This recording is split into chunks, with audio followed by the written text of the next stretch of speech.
The thunderous crack of a gunshot echoed across the plains as Virgil Blackwood watched a prairie wolf drop, its menacing advance toward his cattle halted in an instant.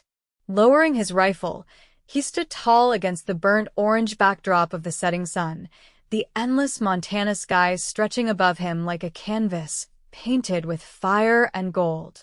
Yet despite the breathtaking beauty surrounding him, Virgil's face remained etched with the deep lines of a man who'd known more sorrow than joy in his 35 years.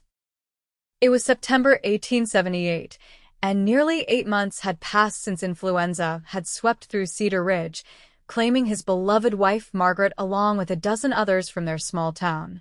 The disease had come without warning in the bitter cold of January, and within a week, Virgil had found himself a widower with 3 young children to raise on a cattle ranch that demanded every waking hour. Virgil whistled for his horse, a sturdy chestnut quarter horse named Copper, who trotted obediently to his side. As he swung into the saddle, he gazed across the rolling grasslands toward the modest 2-story farmhouse in the distance. The sight of smoke rising from the chimney reminded him that Mrs. Peterson, the elderly neighbor who'd been helping with the children, would be preparing supper. The thought brought little comfort. While he appreciated her assistance, Mrs. Peterson was nearing 70 and couldn't keep up with his rambunctious children, especially his youngest, 4-year-old Emma.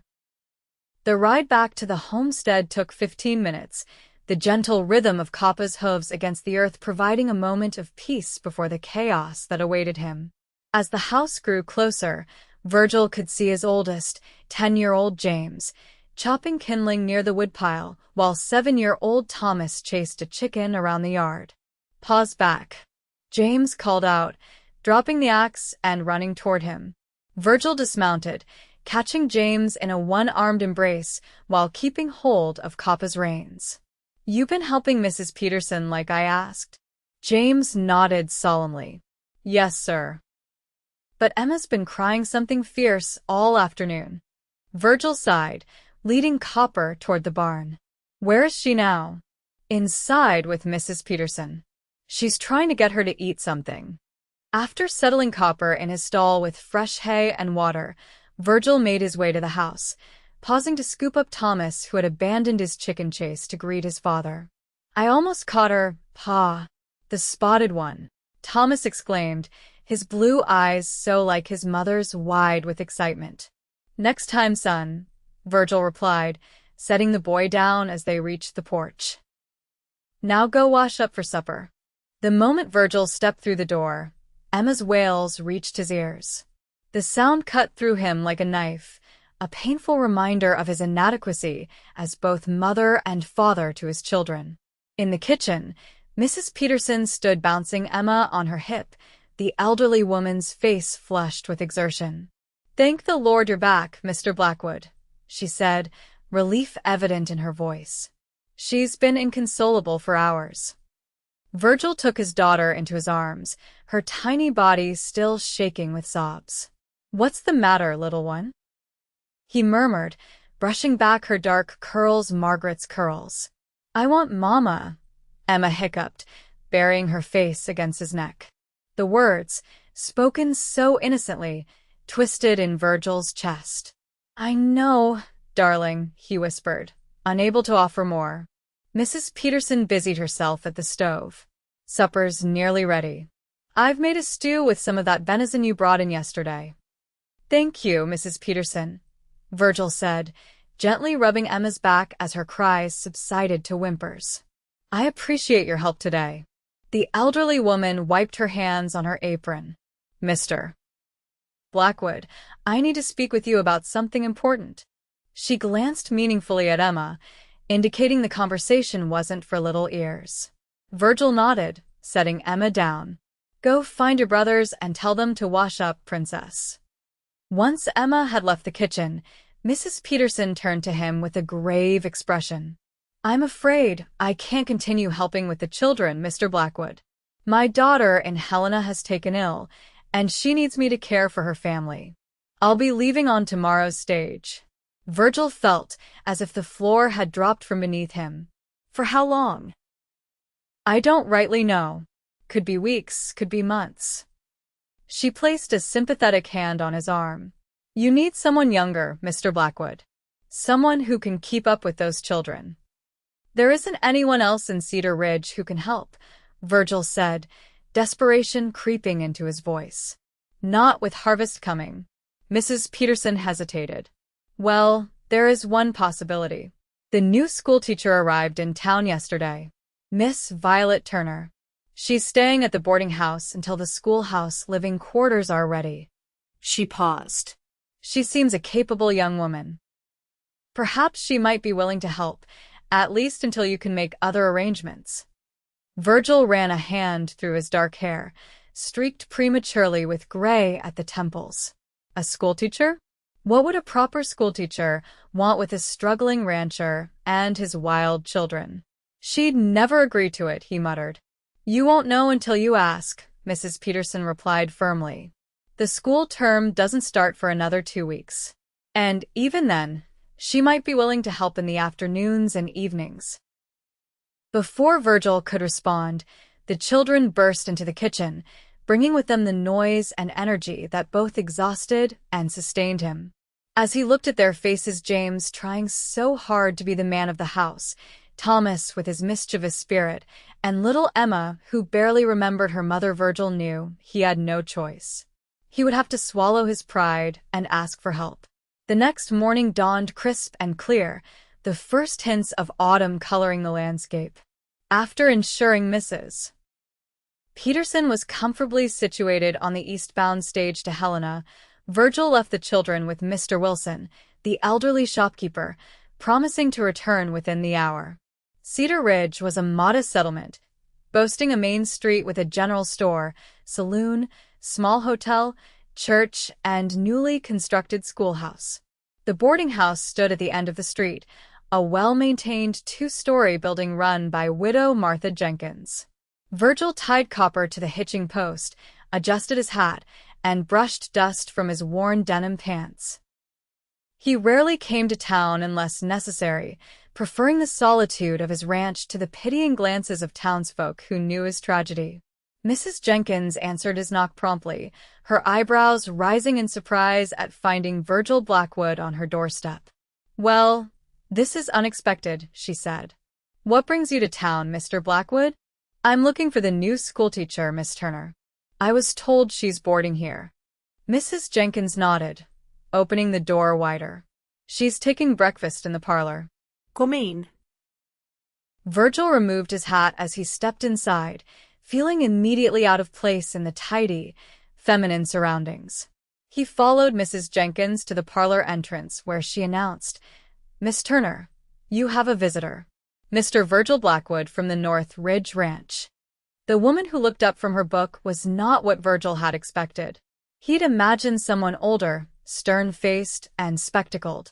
Instead, Violet Turner appeared to be in her mid-20s, with rich auburn hair neatly pinned back and intelligent green eyes that assessed him with interest. She wore a simple blue dress that complemented her fair complexion, and though she wasn't conventionally beautiful, there was something striking about her features. Mr. Blackwood, she said, rising from her chair with a book still in hand. How do you do? I'm Violet Turner. Her voice carried a slight Eastern accent, refined but not pretentious. Virgil cleared his throat, suddenly aware of his rough appearance. Miss Turner, I apologize for the interruption. I was hoping to speak with you about a matter of some importance.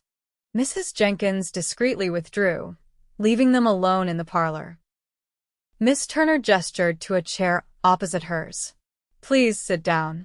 How may I help you? Virgil remained standing, twisting his hat in his hands. I'll be direct, Miss Turner. I'm a widower with 3 young children. The woman who's been helping care for them has been called away unexpectedly, and I find myself in need of assistance. Miss Turner's expression betrayed no surprise. I see. And you're asking if I might provide this assistance? Yes, madam. At least until school begins. Perhaps even after if you're willing. I can pay you, of course, and provide room and board at my ranch. She studied him thoughtfully. Your children, how old are they? James is 10, Thomas is 7, and Emma just turned 4. Something softened in her gaze at the mention of Emma. And what exactly would my duties entail? Helping with meals, keeping the house in order, and mainly looking after the children while I tend to the ranch, Virgil explained. It's not glamorous work, Miss Turner, and my place is humble compared to what you might be accustomed to. Violet Turner set her book aside and folded her hands in her lap. Mr. Blackwood, I came west to teach, but also to experience life beyond the confines of Boston society. I'm not afraid of hard work. She paused. However, I would need to be back at the schoolhouse each day by 8 o'clock once the term begins. Hope flickered in Virgil's chest. I could arrange that. The ranch is only 3 miles from town. And what of my reputation? A single woman living in the home of a widower might raise eyebrows in a small town like this. It was a fair concern, one Virgil hadn't considered in his desperation. Mrs. Peterson has a spare room in her cottage on my property. You could stay there if it would be more proper. Miss Turner seemed to consider this, her fingers tapping lightly against her skirt. I'd like to meet your children first, Mr. Blackwood, before making any decisions. Of course, Virgil agreed quickly. They're with Mr. Wilson at the general store now. I could take you to them. She rose gracefully. Let me fetch my shawl, and I'll accompany you. As they walked down Cedar Ridge's dusty main street, Virgil became acutely aware of the curious glances from townsfolk. Beside him, Miss Turner maintained a composed demeanor, greeting those they passed with a polite nod. How long have you been widowed, Mr. Blackwood? She asked quietly. 8 months, Virgil replied, the words still feeling raw in his throat. Influenza took my wife last winter. I'm very sorry for your loss. There was no pity in her voice, only genuine sympathy, and for that, Virgil was grateful. Thank you. They reached the general store where Mr. Wilson was attempting to entertain the children. James stood solemnly by the counter, while Thomas was examining a glass jar of candy with unabashed interest. Emma sat on the floor, playing with a small wooden horse. Pa! Thomas called out when he spotted Virgil. Mr. Wilson said I could have a peppermint stick if you said it was all right. Virgil managed a small smile. We'll see, son. He beckoned the children closer. I want you to meet someone. This is Miss Turner. She's going to be your new teacher when school starts. The children regarded her with varying degrees of curiosity. James offered a polite, "How do you do, madam?" while Thomas simply stared, and Emma partially hid behind her oldest brother. Miss Turner crouched down to Emma's level. Hello, Emma. That's a very fine horse you have there. Emma, usually shy with strangers, peeked out from behind James. His name is Star, she said softly. Star is a wonderful name for a horse, Miss Turner replied. I had a pony named Daisy when I was about your age. This revelation brought Emma fully out from hiding. A real pony? Yes, a real pony. She was white with brown spots. Virgil watched in amazement as his normally reticent daughter engaged in conversation with Miss Turner. When the teacher turned her attention to the boys, asking James about his interests and complimenting Thomas on his observational skills, Virgil felt something he hadn't experienced in months: hope. After 15 minutes of interaction, Miss Turner stood and turned to Virgil. Mr. Blackwood, might I have a word with you outside? Once they were on the store's porch, she spoke frankly. Your children are lovely, but they're clearly in need of stability and guidance, especially Emma. She straightened her shoulders. I'll help you, Mr. Blackwood, until you can make permanent arrangements. I can start today if necessary. Relief washed over Virgil. Thank you, Miss Turner. I'm deeply grateful. There is one condition, she added. I'd like 2 hours each evening to prepare for the upcoming school term. My primary responsibility is to be Cedar Ridge's teacher. Of course, Virgil agreed readily. Anything you need.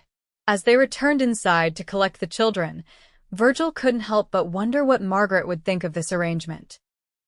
His pragmatic wife would likely approve of Miss Turner's no-nonsense demeanor and kind approach to the children. The thought brought a bittersweet comfort as he helped load his unexpected salvation into the wagon for the journey home. The first few days with Miss Turner, "Please call me Miss Violet," she had instructed the children, brought a transformation to the Blackwood household that Virgil could scarcely believe. The perpetual layer of dust that had settled over every surface since Margaret's passing was banished. Meals appeared at regular intervals, properly cooked and surprisingly tasty. The children's clothes were mended and clean, their faces washed, and their hair neatly combed. Most remarkably, Emma had stopped crying for her mother every night. Instead, she followed Miss Violet around like a devoted puppy, chattering about everything and nothing in the way 4-year-olds do. James had initially been reserved, protective of his mother's memory, but even he had warmed to Miss Violet after she had shown genuine interest in his drawings and encouraged his reading. Thomas, predictably, had been won over the moment Miss Violet had produced a small jar of peppermint sticks from her luggage, doling them out judiciously as rewards for good behavior. On the 5th evening of Miss Violet's residence at the Blackwood Ranch, Virgil returned from a long day of mending fences to find the house unusually quiet. Concerned, he entered quickly, only to discover Miss Violet seated in the parlor with all 3 children around her, captivated by the story she was reading aloud. She glanced up as he entered, offering a small smile before returning to the tale of knights and dragons that had his children so entranced. Virgil stood in the doorway, transfixed not by the story, but by the tableau before him, his family, peaceful and content for the first time in months. When the chapter concluded, the children protested the stopping point, but Miss Violet was firm. "That's enough for tonight. Your father is home, and I believe supper is nearly ready." The children scrambled to greet him, Thomas and Emma competing to tell him about their day, while James hung back, smiling shyly. "Miss Violet showed us how to make paper boats," Thomas exclaimed. "And we floated them in the creek." "And I helped make biscuits," Emma added proudly. Virgil ruffled their hair affectionately. "Sounds like you had quite a day." "They were excellent helpers," Miss Violet said, rising from her chair. She wore a simple brown dress with a white apron, her auburn hair coming loose from its pins after a day with the children. There was a smudge of flour on her cheek that she seemed unaware of, and Virgil found himself unexpectedly charmed by the imperfection. "Supper should be ready," she continued. "The stew has been simmering all afternoon." "It smells wonderful," Virgil said, suddenly aware of the rich aroma filling the house. "Thank you." As they gathered around the table, Virgil watched Miss Violet interact with his children.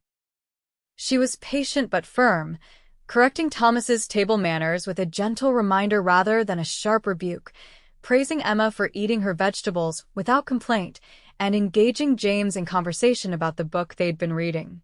"Miss Violet, will you be here forever?" Emma asked suddenly, her innocent question hanging in the air. Miss Violet's gaze flickered to Virgil before she answered carefully. "I'm here to help your family while your father finds someone permanent to care for you. And of course, I'll be your teacher when school begins."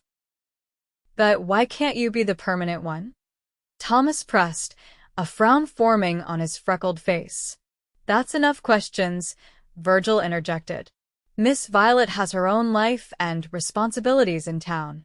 Later, after the children were asleep, Virgil found Miss Violet on the porch, a shawl wrapped around her shoulders against the evening chill. She was gazing at the stars, countless pinpricks of light in the vast Montana sky. "May I join you?" he asked. She turned, nodding. "Of course." Virgil leaned against the porch railing, following her gaze upward. "The children have taken to you quickly. They're wonderful children, Mr. Blackwood. You and your wife raised them well." "Margaret deserves the credit," Virgil said quietly. "She was the heart of this family." Miss Violet was silent for a moment. "May I ask about her?" No one had asked Virgil about Margaret since the funeral. People mentioned her occasionally, usually in pitying tones, but no one had invited him to speak of her. She was strong, he began hesitantly. Not just in spirit, though she had that in abundance. She could rope a calf and birth a foal better than most men I've known. A small smile touched his lips at the memory. But she was gentle too. She'd sing to the children every night, even when she was bone-tired from a day's work. She sounds remarkable. She was. Virgil swallowed hard. We met at a harvest dance when I was 22. She was the daughter of a neighboring rancher. Her father didn't approve of me. I was just starting out, had next to nothing. But Margaret was determined. He chuckled softly. She told her father she'd run away with me if he didn't give his blessing. He relented eventually. A woman who knew her own mind, Miss Violet observed. That she was. Virgil looked at Miss Violet curiously. What about you? What brought you all the way from Boston to Cedar Ridge? She clasped her hands together, her expression thoughtful. I was a teacher at a ladies' seminary in Boston. It was a prestigious position, but... She paused. Constraining. When I saw the advertisement for a teacher needed in Montana Territory, it seemed like an adventure. Was your family supportive? My parents passed away some years ago. I have an older brother in New York, but we're not close. She smiled ruefully. I've always been something of a disappointment to my family. Too bookish, too opinionated. Those qualities seem perfectly suited to a teacher, Virgil remarked. Perhaps. But less so for a proper Boston lady who should have been married with children by now. There was no bitterness in her tone, only pragmatism. You never wished to marry? She looked at him directly. I never met a man who wanted a wife with thoughts of her own, Mr. Blackwood.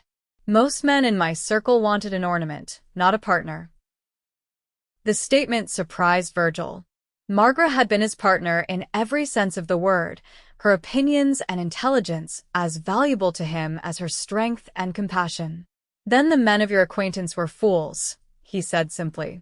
Something flickered in her eyes, surprise, perhaps, or appreciation. Before she could respond, a cry came from inside the house. Emma. I'll go, Miss Violet said, already moving toward the door. She sometimes has nightmares. Virgil watched her disappear into the house, struck by the natural way she had assumed responsibility for his child's comfort. It should have bothered him, this stranger stepping into Margaret's role, but instead, he felt only gratitude. And something else, something he wasn't ready to name. As the days passed, a rhythm developed at the Blackwood Ranch. Virgil would rise before dawn to begin his work, often finding that Miss Violet had already prepared coffee and a simple breakfast. The children would help with morning chores before their lessons, which Miss Violet insisted on continuing even before the official start of school.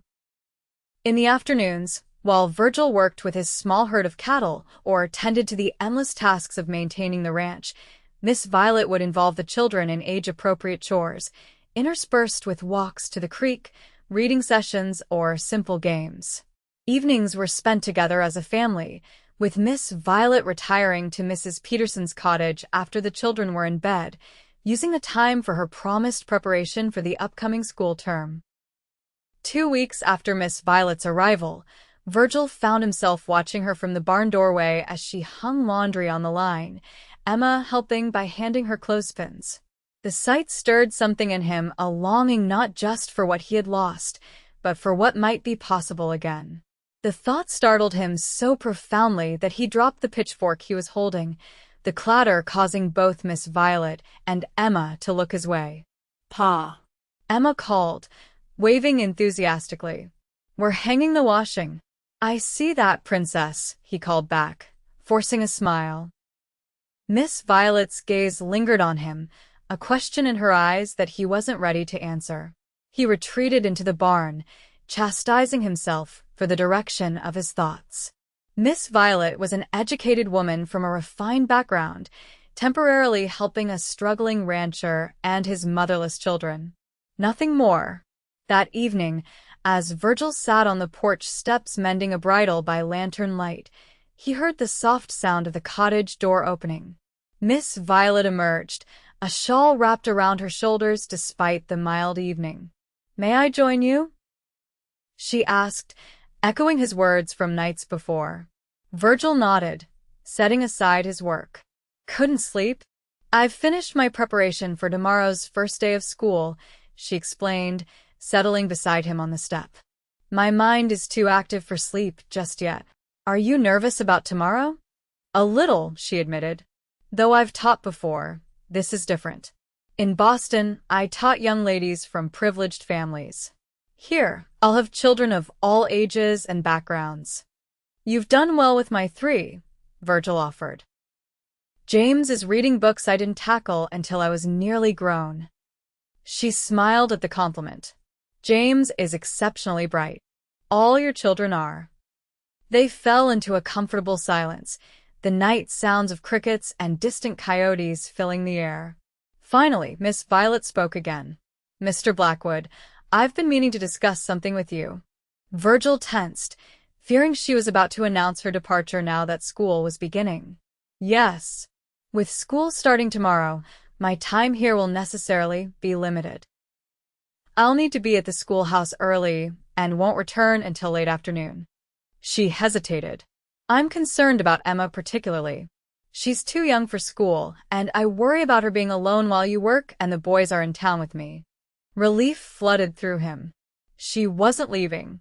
"I've been thinking about that too," he admitted.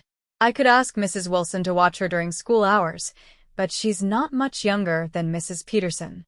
"I had another thought," Miss Violet said carefully. "Emma could come with me to the schoolhouse. She's too young for formal lessons, but she could have a quiet corner with books and toys. I could look in on her between classes." The suggestion was so practical, so considerate, that Virgil was momentarily speechless.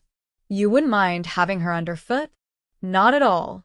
She's a sweet child, and it would ease my mind to know she's well cared for."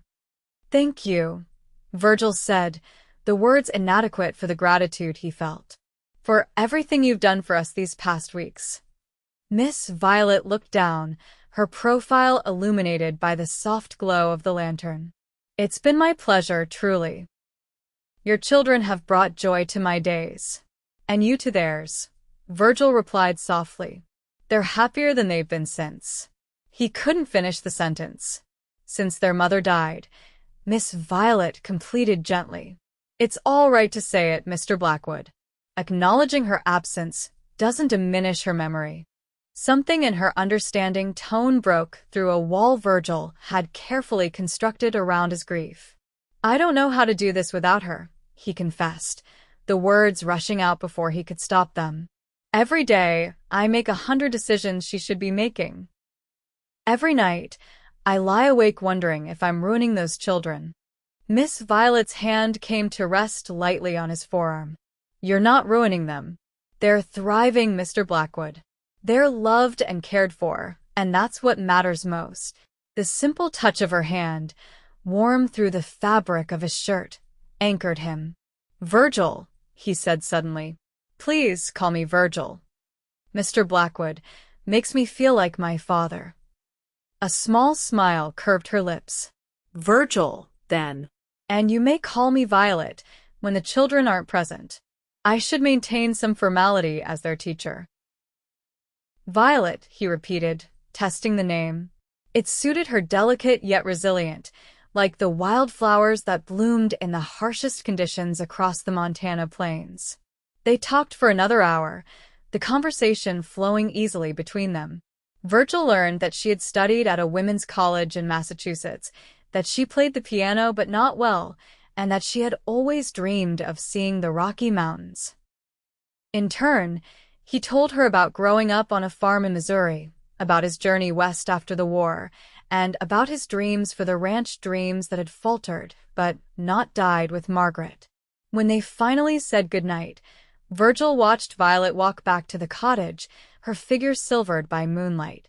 For the first time since Margaret's death, he felt the weight of loneliness lift slightly from his shoulders. The morning brought chaos as the children prepared for the first day of school. James was solemn and determined, his books neatly stacked and his face scrubbed clean. Thomas was a bundle of nervous energy, asking 1,000 questions and misplacing his slate pencil 3 times. Emma, understanding that she was to accompany Miss Violet and her brothers to town, insisted on wearing her Sunday best, a request that Violet gently redirected to a more practical, everyday dress. Virgil hitched the wagon early, planning to drive them all to town for this important day. As they prepared to leave, he pulled James aside. "You look after your brother today," he instructed. "And mind what Miss Violet tells you." "Yes, Pa," James replied seriously. "Will you come get us after school?" "I'll be there," Virgil promised. "Right at 3 o'clock. The schoolhouse sat on the edge of town, a sturdy one-room building with a small bell tower and attached living quarters that were still being finished. As Virgil pulled the wagon to a stop, they could see other families arriving, children of various ages making their way inside. "Well, this is it," Violet said, straightening her conservative navy dress. She looked every inch the proper schoolteacher, her hair neatly pinned beneath a small hat, her manner composed despite the nerves Virgil knew she felt. "You'll do wonderfully," he assured her, helping her down from the wagon. She smiled gratefully, then turned to the children. "James, Thomas, please go inside and find seats. I'll be in shortly to begin our day." As the boys scampered off, Virgil lifted Emma down. "Be good for Miss Violet, Princess. Do as she says." Emma nodded solemnly, clutching the small bag of toys and books Violet had prepared for her. "I will, Pa." "Mr. Blackwood," Violet said formally, aware of the curious glances from nearby parents. "Thank you for the ride to town." "Miss Turner," he replied with equal formality, tipping his hat. "I'll return at 3 o'clock. As he drove away, Virgil glanced back to see Violet leading Emma into the schoolhouse, the little girl's hand trustingly in hers. The sight stirred a complex mixture of emotions: gratitude, relief, and something deeper that he wasn't ready to examine too closely. The hours dragged as Virgil worked through his chores, his thoughts continually drifting to the schoolhouse in town. At 2:30, he cleaned up, changed his shirt, and headed to town, arriving earlier than promised. The schoolhouse was quiet when he approached, the lesson still in progress. Not wanting to interrupt, Virgil tied Copper to the hitching post and sat on the bench outside, listening to the murmur of Violet's voice through the open windows as she led the children in a recitation. Finally, the school bell rang, signaling the end of the day. The door burst open, and children poured out, Thomas among the first wave. "Pa," he exclaimed, rushing to Virgil's side. "Miss Violet said I read better than any other second-year student. Did she now?" Virgil ruffled his hair affectionately. "That's fine work, son." James emerged more sedately, deep in conversation with a boy Virgil recognized as the blacksmith's son. He acknowledged his father with a nod before continuing his discussion about some book they'd apparently both read. Violet appeared in the doorway last, Emma's hand in hers. The little girl looked tired but content, clutching a paper with colorful markings that Virgil assumed was her attempt at drawing. "How was your first day?" he asked as they approached. "Exhausting but rewarding," Violet replied, her cheeks flushed from the day's exertions. "The children are eager to learn, though some have had very little formal education." "And how did this one behave?" Virgil asked, nodding toward Emma. "She was a perfect lady," Violet assured him. "She even helped me hand out slates to the younger children." "I was a helper," Emma declared proudly, showing Virgil her drawing. "I made this for you, Pa." Virgil examined the colorful scribbles, making out what might have been a horse, or possibly a cow. "It's beautiful, Princess. We'll hang it in the kitchen when we get home." The ride back to the ranch was filled with the boys' excited recounting of their day, the new friends they'd made, the books Miss Violet had shown them, the promise of geography lessons to come. Violet sat beside Virgil on the wagon seat, occasionally adding a detail the boys had forgotten or praising a particular achievement. As they crested the hill overlooking the ranch, Virgil was struck by how right it felt to have them all together like this. In just 2 short weeks, Violet had become an essential part of their lives, filling a void he hadn't fully acknowledged until she began to heal it. The thought was as terrifying as it was exhilarating. Weeks passed, settling into a routine. Each morning, Virgil would drive Violet and the children to school, returning to work the ranch until afternoon when he would collect them. Evenings were spent around the dinner table, sharing stories of the day, followed by reading or games before the children went to bed. After the children were asleep, Virgil and Violet would often sit on the porch, talking long into the evening. These conversations became the highlight of Virgil's day, a chance to share thoughts and ideas with someone who challenged and engaged him intellectually. Violet spoke of books he'd never read, places he'd never seen, and perspectives he'd never considered. In turn, he shared his practical knowledge of the land, the seasons, and the animals that sustained them. As October arrived, bringing with it the first frost and the vivid golds and reds of autumn, Virgil realized with a start that it had been over a month since he'd thought of Violet as temporary. Somewhere along the way, he had begun to imagine her as a permanent fixture in their lives. The realization came to him one Sunday afternoon as they all returned from church. Violet had been invited to join the church choir, her clear soprano adding beauty to the familiar hymns. Watching her sing, her face lifted in praise, Virgil had been struck by a single, powerful thought. I could love this woman. The thought had lingered through the service, through the polite conversations with neighbors afterward, and through the quiet Sunday dinner back at the ranch. Now, as the children played in the yard and Violet sat on the porch steps mending one of Thomas's shirts, Virgil found himself studying her profile, wondering if she could possibly feel anything similar for him. You're staring, Virgil, she said without looking up, a small smile playing at her lips. Caught. He cleared his throat. I was just thinking. About what? About how different things are now compared to 2 months ago. He sat beside her on the steps, careful to maintain a proper distance. The children are happier. The house feels like a home again. Violet's hands stilled in her work. I'm glad I could help bring some order back to your lives. It's more than order, Virgil said quietly. It's life.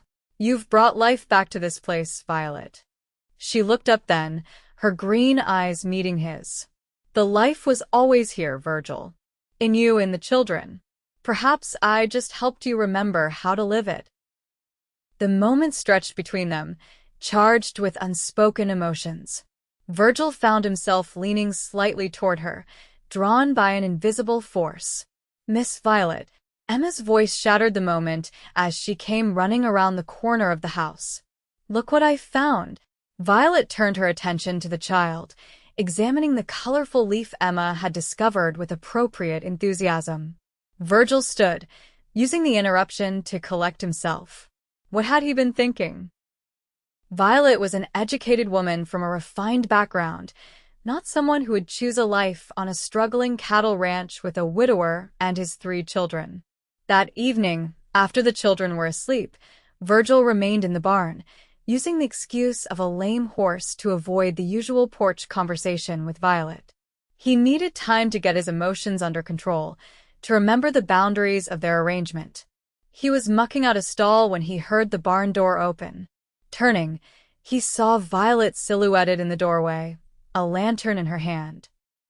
I thought you might be hungry, she said, holding up a small bundle. You missed supper.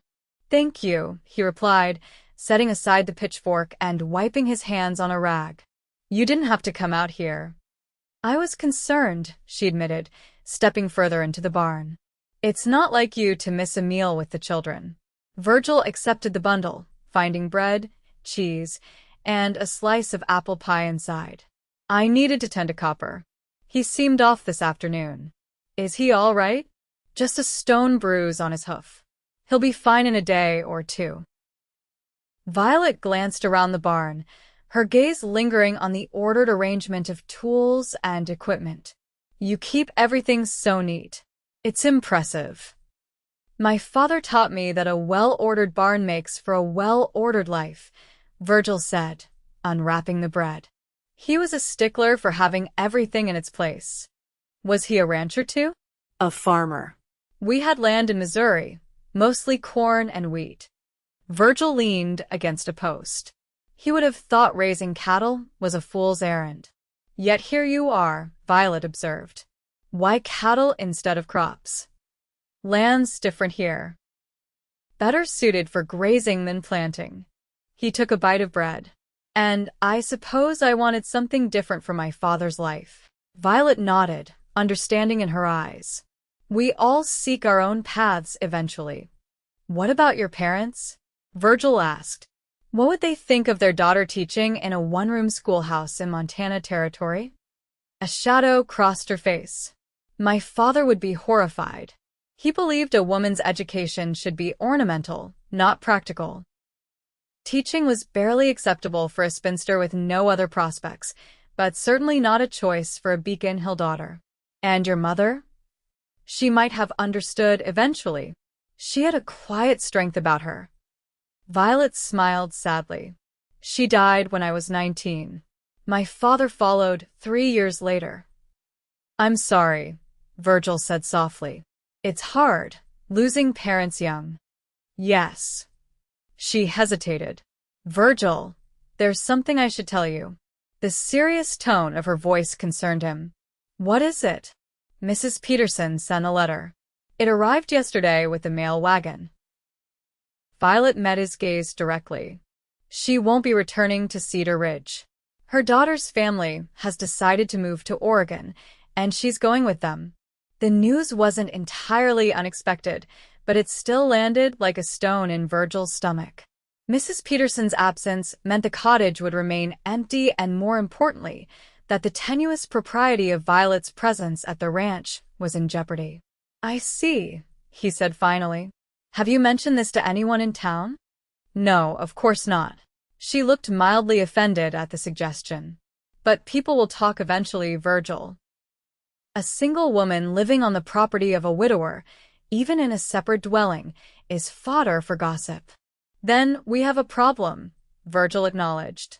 I can't afford to lose you as a teacher for my children, and Emma still needs looking after during the day.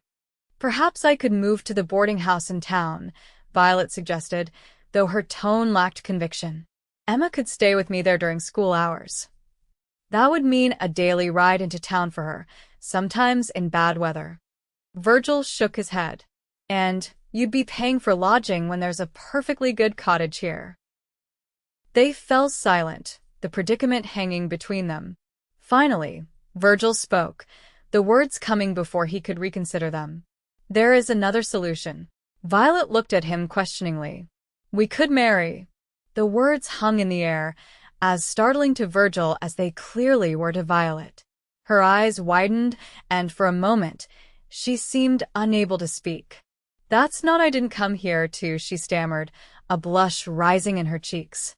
I know, Virgil hastened to explain. I'm not suggesting you plan this, or that you've been anything but professional and kind. But the situation is what it is. He took a deep breath. You need a place to live that won't compromise your reputation. I need someone to help with my children. We get along well, share similar values. Marriage is more than a practical arrangement, Virgil, Violet said quietly. I know that better than most, he replied, thinking of Margaret. I had a love match once. I'm not expecting to find that again. The hurt that flashed across Violet's face made him realize how his words had sounded. That's not what I meant, he amended quickly. I meant only that I understand marriage should be based on more than convenience. But there's respect between us, friendship. In time, perhaps there could be more. Violet was silent for a long moment, her gaze fixed on the lantern flame. The children, she said finally. What would they think? They already adore you, Virgil said simply. Emma asks daily if you're going to stay forever. A small smile touched Violet's lips at that. She's a sweet child. Think about it, Virgil urged. You don't have to answer now. Violet nodded slowly. I will think about it. She turned to leave, then paused at the barn door. Good night, Virgil. Good night, Violet. After she left, Virgil sat heavily on a hay bale, his half-eaten supper forgotten.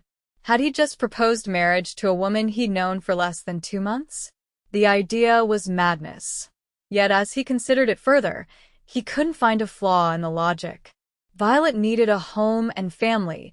He needed a mother for his children. If friendship and respect were the foundation, perhaps love could grow in time.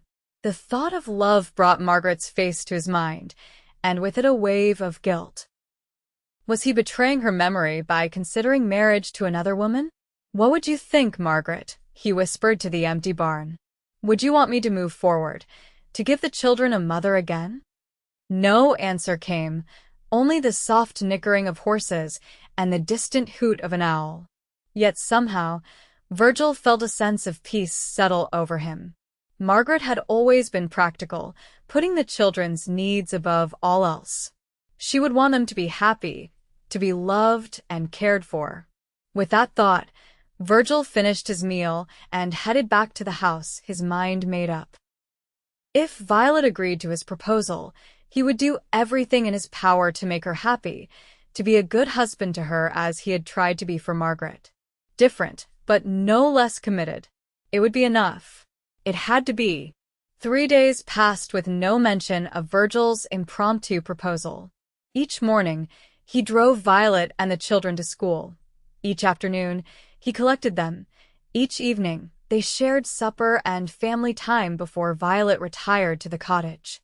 Their conversations remained pleasant but carefully neutral, focused on the children and the day's events. On the 4th day, as they drove home from school, Violet broke the pattern. Virgil, she said quietly, while the children were distracted by a hawk circling overhead, might we speak privately this evening? His heart quickened. Of course. After the children were asleep, Virgil found Violet waiting on the porch, wrapped in a shawl against the October chill. She stood as he approached, her expression unreadable in the dim light of the lantern. I've been thinking about your proposal, she began without preamble. Virgil nodded, suddenly unable to find words. Before I give you my answer, I need to know something. She took a deep breath. Was it truly just a practical suggestion, or is there something more behind it? The directness of the question surprised him. Violet had always been forthright, but this level of emotional honesty was unexpected. I meant what I said about respect and friendship being a foundation, Virgil said carefully. But if you're asking whether I have feelings for you beyond that. He paused, gathering his courage. Yes, Violet. Ido. She exhaled softly. I needed to hear that. Because I've developed feelings for you as well, Virgil. Feelings that go beyond friendship or professional respect. The admission sent a surge of hope through him. You have? Yes. A small smile curved her lips. It wasn't something I expected or planned. In fact, I tried very hard to maintain proper boundaries. But somewhere between helping Thomas with his reading and listening to your stories on this porch, my heart made its own decision. Virgil stepped closer, close enough to see the flecks of gold in her green eyes. Does that mean your answer is yes? It means my answer is that I need more time, Violet replied honestly. Marriage is a lifelong commitment, Virgil. I want to be certain we're making it for the right reasons, not just because of circumstances. Though disappointment flickered through him, Virgil nodded. That's fair. How much time do you need? Until Christmas, she said. That gives us 2 months to be certain of our feelings, and for the children to become accustomed to the idea. You want to tell the children now? Virgil asked, surprised. I think we should. They're part of this decision, after all. Violet's expression softened. They've lost so much already. If we're considering creating a new family together, they deserve to be included in the conversation. Her consideration for his children's feelings only confirmed what Virgil already knew: Violet would make an excellent mother to them. "You're right," he agreed. "We'll tell them together, tomorrow evening." "And in the meantime," Violet continued, "I think it would be best if we courted properly, with chaperoned outings and appropriate behavior." Virgil couldn't help the smile that spread across his face. "You want me to court you, Miss Turner?" A blush rose in her cheeks, visible even in the lantern light. "Yes, Mr. Blackwood, I do. If we're to consider marriage, I'd like to experience the traditional steps leading to it." "I'd be honored to court you properly," Virgil said, reaching for her hand and raising it to his lips in a gesture that felt both old-fashioned and perfectly right. "May I call on you tomorrow evening, after we speak with the children?" "You may," she replied, her voice carrying a hint of playfulness that Virgil found utterly charming. As he released her hand, their eyes met and held, a current of understanding passing between them. This was no longer merely a practical arrangement. It was the beginning of something deeper, something with the potential to heal wounds and create joy for all of them. "Good night, Violet," Virgil said softly. "Good night, Virgil." She turned to go, then paused. "I look forward to your courtship." As she walked to the cottage, Virgil remained on the porch, a sense of possibility filling his heart for the first time in nearly a year. Tomorrow, they would begin a new chapter not just for themselves, but for the children who depended on them. The future, which had seemed so bleak in the dark days after Margaret's death, now shimmered with promise. The next evening, after supper was cleared away, Virgil and Violet gathered the children in the parlor. James, perceptive as always, sensed the importance of the moment and sat quietly attentive. Thomas fidgeted but remained in his seat, while Emma crawled into Violet's lap without invitation, a place she had claimed as her own in recent weeks. "We have something important to discuss with you," Virgil began, looking at each child in turn. "It's about our family and Miss Violet." "Is Miss Violet leaving?" Thomas asked immediately, his face falling. "No, quite the opposite," Violet assured him, her hand stroking Emma's hair. "Your father and I have been talking about the possibility of me staying permanently." James's eyes narrowed slightly. "What do you mean, permanently?" Virgil took a deep breath. "Miss Violet and I are considering getting married." The statement hung in the air for a moment. Emma was the first to respond, looking up at Violet with wide eyes. "Would you be our new mama then?" Violet's gaze met Virgil's briefly before she answered. "I would be your stepmother, yes. But I would never try to replace your real mother. She will always be special and important." "When would this happen?" James asked, his voice carefully neutral. "Not right away," Virgil assured him. "We're giving ourselves until Christmas to be certain it's the right decision for everyone. That includes you three. Do we get a vote?" Thomas wanted to know. Virgil smiled at his middle child's directness. "Your feelings are very important to us. We want to know what you think." "I think it's a grand idea," Thomas declared immediately. "Miss Violet makes the best apple pie in the territory, and she doesn't yell when I forget to feed the chickens." The simple, childish reasoning brought a smile to both adults' faces. Emma, not to be outdone, added her endorsement. "I want Miss Violet to stay forever and ever. She reads the best stories and knows how to braid hair proper." All eyes turned to James, who had remained silent. The 10-year-old looked down at his hands, then up at Violet. "Would you still be our teacher?" he asked. "Yes, at school I would still be your teacher," Violet confirmed. "But at home, I would be family." James considered this, his young face serious beyond his years. "Ma wouldn't want Pa to be alone," he said finally. "And she wouldn't want us to not have a mother." He looked at Violet directly. "If you promise not to make us forget her, then I think it would be all right." Violet's eyes glistened with unshed tears. "I promise, James. Your mother will always be honored in this house." Virgil cleared his throat, fighting his own emotion at his son's mature understanding. So, it seems we all agree this is worth considering. But remember, nothing is decided yet. Miss Violet and I will be spending time together over the next few months, getting to know each other better. Like courting? Thomas asked, his nose wrinkling at the concept. Yes, like courting, Virgil confirmed with a small smile. Which means I'll be taking Miss Violet to town for dinner sometimes, or for walks when the weather permits. Can we come too? Emma asked hopefully. Violet laughed softly. Sometimes, yes. But sometimes it will be just your father and me. That's an important part of deciding if we want to marry.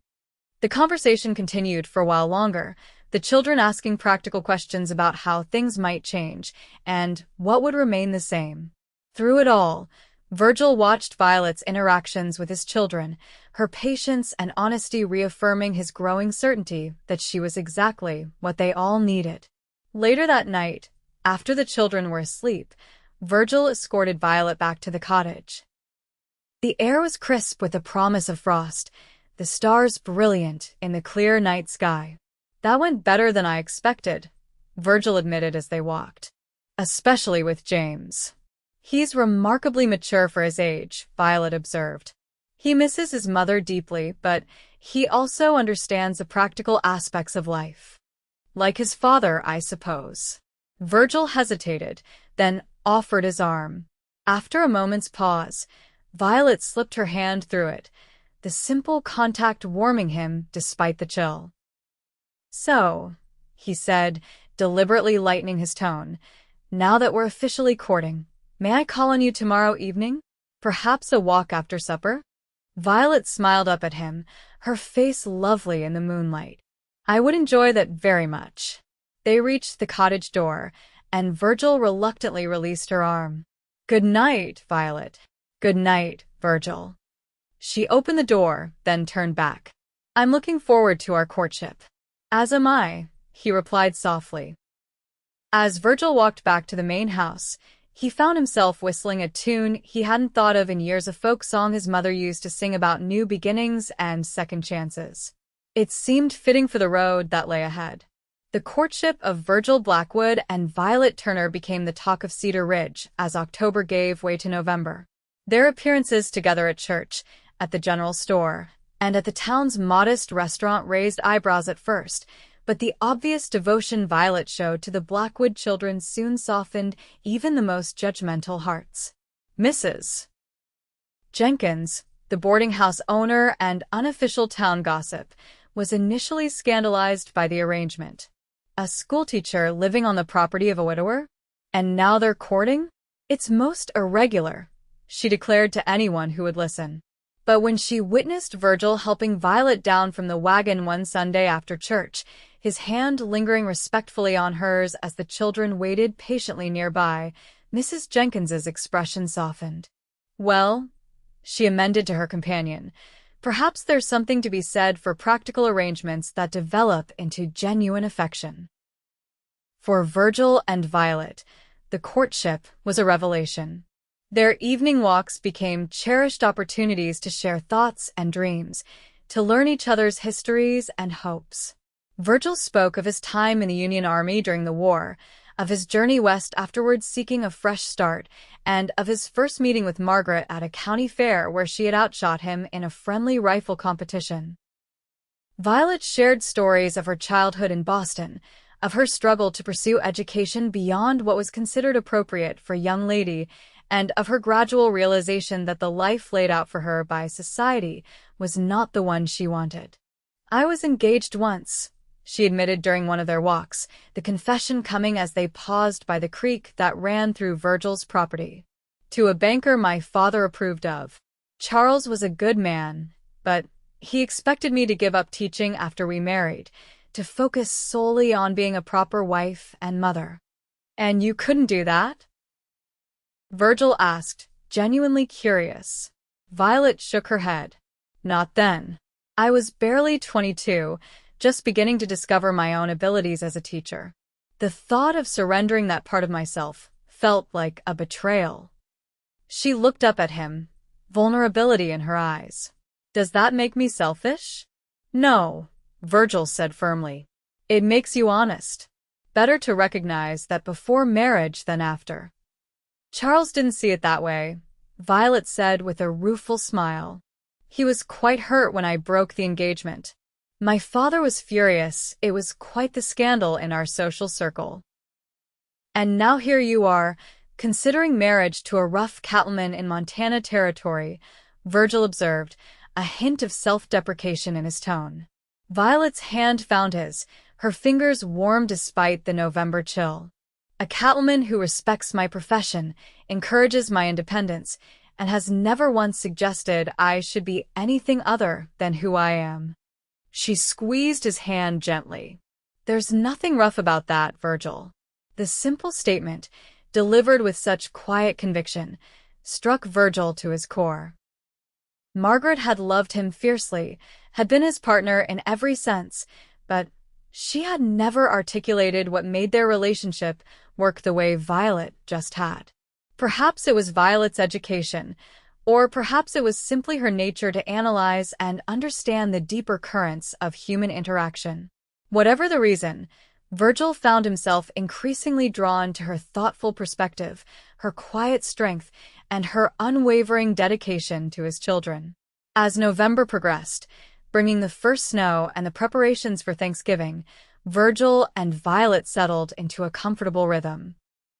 Weekdays were devoted to their respective responsibilities, Virgil to the ranch, Violet to the school, while evenings and weekends were family time, with special moments carved out for their courtship. Virgil began planning a proper Thanksgiving celebration, something he hadn't had the heart for the previous year when Margaret's absence was still too raw. With Violet's help, he invited neighbors and friends from town, determined to fill the house with warmth and community. The day before Thanksgiving, as Virgil and James returned from hunting a wild turkey for the feast, they found the house transformed. Violet and the younger children had decorated with dried fall leaves, pine cones, and ribbons. The delicious aroma of pies baking filled the air, and the dining table had been extended to accommodate their expected guests. It looks like a picture from a storybook, James murmured, his eyes wide as he took in the festive scene. Virgil could only nod in agreement, his throat tight with emotion. This was what a home should feel like, warm, welcoming, alive with activity and anticipation. Violet emerged from the kitchen, flour dusting her cheeks and apron. You're back. Did you have any luck? A fine tom turkey, Virgil confirmed, holding up their prize. 15 pounds at least. Perfect. Violet clapped her hands in delight. That will feed everyone with plenty to spare. Emma came running at the sound of her father's voice, her small face alight with excitement. Bah! Miss Violet showed us how to make paper chains. Come see. As Emma tugged him toward the parlor to admire their handiwork, Virgil caught Violet's eye over his daughter's head. The smile they shared held a depth of understanding that needed no words. Thanksgiving Day dawned clear and cold, the land blanketed in a light dusting of snow that glittered in the morning sun. By noon, the house was filled with guests: the Wilson family from the general store, the blacksmith and his wife, the young doctor who had recently set up practice in Cedar Ridge, and several neighboring ranchers with their families. Violet moved through the gathering with natural grace, making introductions, ensuring everyone had refreshments, and helping the children behave as proper hosts. Watching her, Virgil was struck by how seamlessly she had integrated into their lives, how effortlessly she managed both the practical aspects of the household and the emotional needs of his children. As they gathered around the extended dining table, platters of roast turkey, mashed potatoes, gravy, and fresh biscuits steaming invitingly, Virgil stood to offer a blessing. We give thanks today for this food, for good friends and neighbors, and for the many blessings in our lives, he began, his gaze moving around the table before coming to rest on Violet. We remember those who are no longer with us, holding them forever in our hearts. A respectful silence acknowledged Margaret's memory. And we give thanks for new beginnings and the promise of tomorrow. The meal that followed was filled with conversation and laughter, the house ringing with sounds of community and fellowship that had been absent for too long. As Virgil carved the turkey and passed plates, as children chatted and adults discussed the coming winter, he felt a sense of rightness settle over him. This was what Margaret would have wanted, not a shrine to her memory, but a living, breathing home where their children could thrive. Later, after the guests had departed and the children had fallen into exhausted sleep, Virgil and Violet sat before the fireplace, mugs of hot cider warming their hands. "Thank you," Virgil said simply. "Today was special." "It was," Violet agreed, her face glowing in the firelight. The children enjoyed themselves tremendously. "Not just the children," Virgil observed. "You seem to enjoy playing hostess." A small smile curved her lips. "I did. It felt." She paused, searching for the right word. "Natural." "You've made this house a home again, Violet." Virgil set his mug aside and reached for her hand. "More than that, you've helped us become a family again." Her fingers twined with his, warm and slender. "The family was always here, Virgil. I just helped remind you how to connect with each other." "You did more than that," he insisted gently. "You brought joy back into our lives. Mine especially." Violet's eyes met his, a vulnerability in them that she rarely allowed others to see. "And you've given me something I never thought I'd have, a place where I truly belong." The moment stretched between them, charged with emotion and unspoken desires. Virgil leaned forward slowly, giving her time to pull away, if she wished. When she didn't, he brushed his lips against hers in a kiss that was gentle, yet filled with promise. It was their first kiss, and though brief, it sealed something between them that words could not express. When they parted, Violet's cheeks were flushed, her eyes bright with a mixture of surprise and pleasure. "I've been wanting to do that for some time," Virgil admitted softly. "I'm glad you finally did," she replied, a hint of shyness in her smile.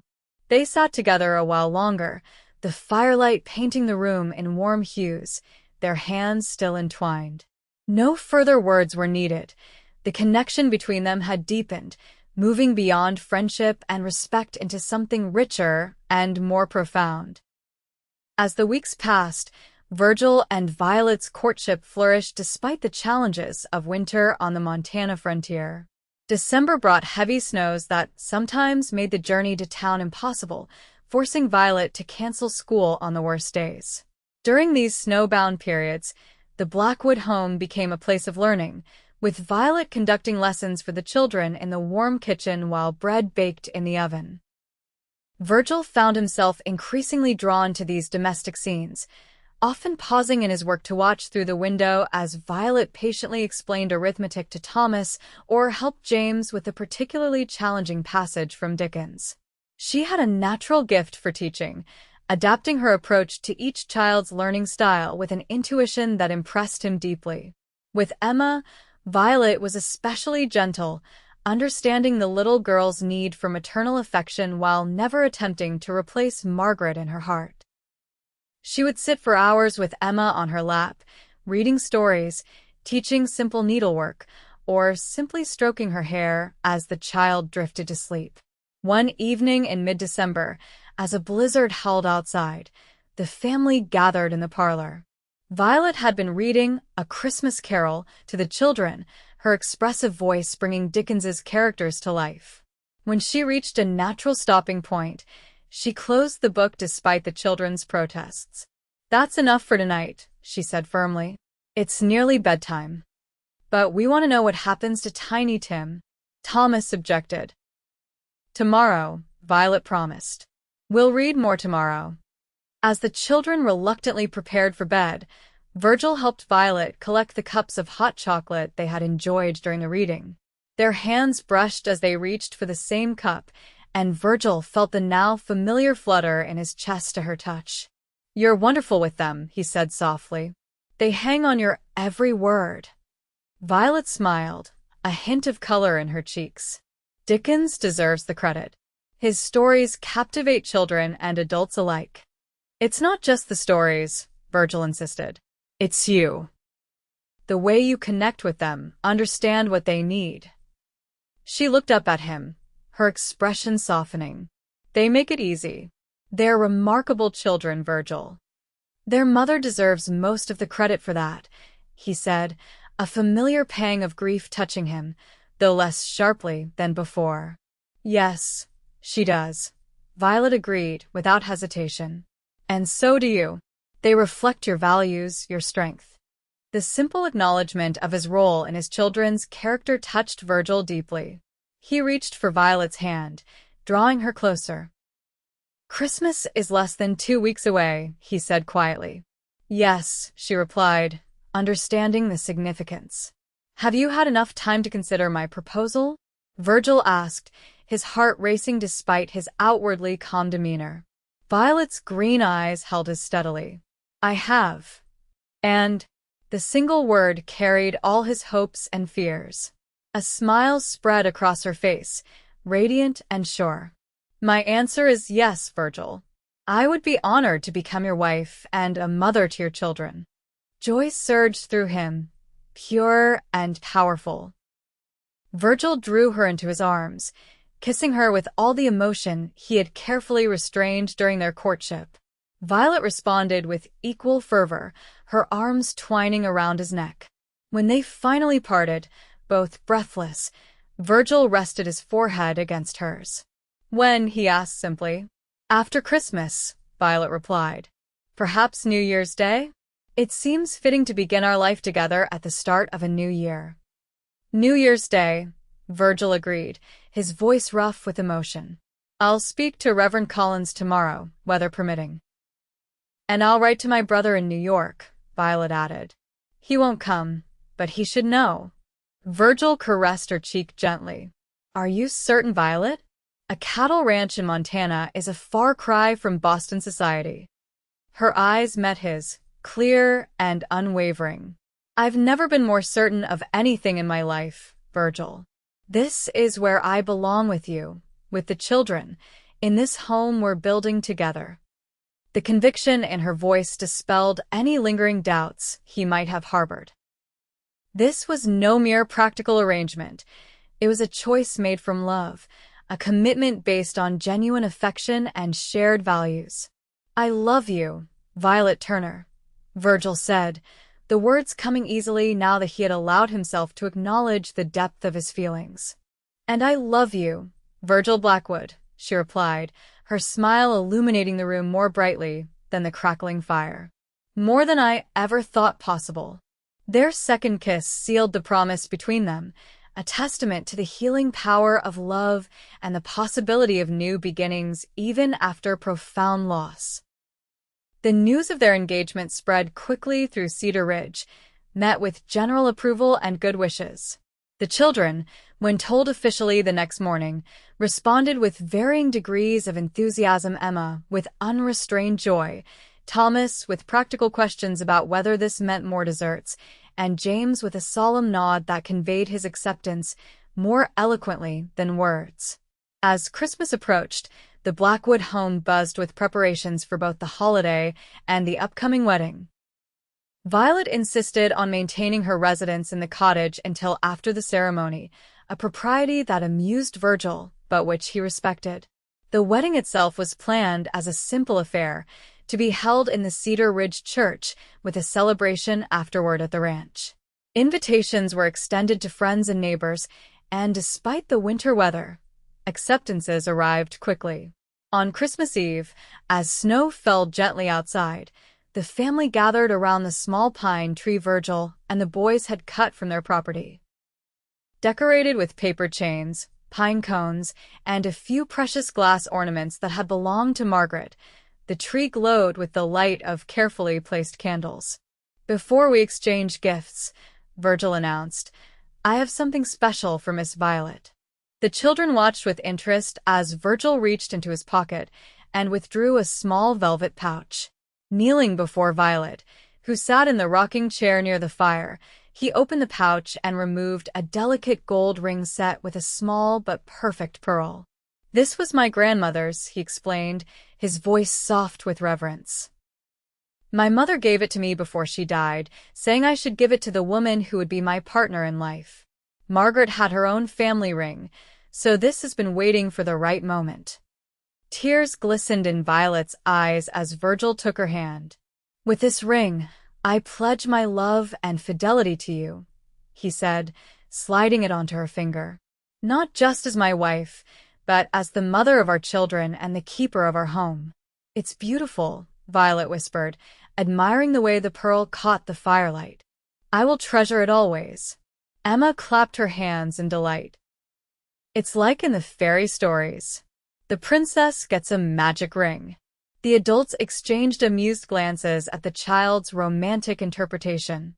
Not quite a princess, Violet corrected gently, but I do feel very special indeed.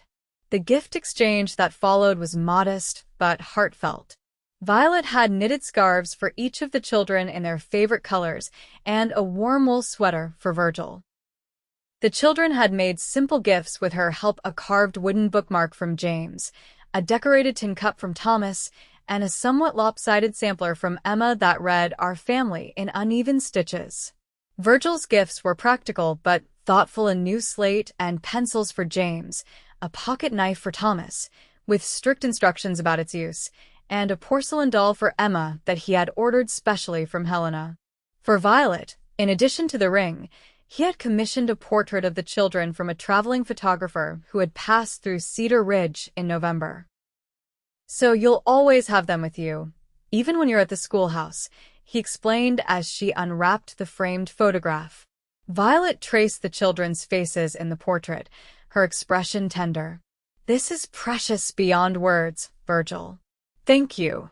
As the evening drew to a close, with the children tucked into bed dreaming of Christmas morning and the gifts that awaited them, Virgil walked Violet back to the cottage through the gently falling snow.